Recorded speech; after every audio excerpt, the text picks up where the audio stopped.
Welcome to this tutorial. In this video, I am going to demonstrate on how to fill in the family details under the complete profile option within the employee directory in KEBS. Once the user has navigated to the employee directory, he or she can use the complete profile button present in the landing page in order to enter the various details that are required for the profile of the same to be fully completed in terms of data. Here, by navigating to the Family Details tab, the user can have access to enter all the mandatory fields that are required.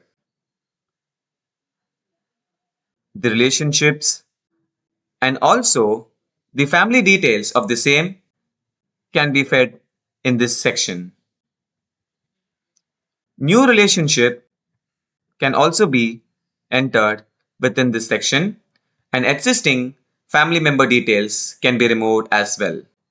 Once all the fields are filled, the Save and Next option can be clicked, and the family detail section is marked with a green tick. And the profile completion score for the same person will be increased. Thank you for watching.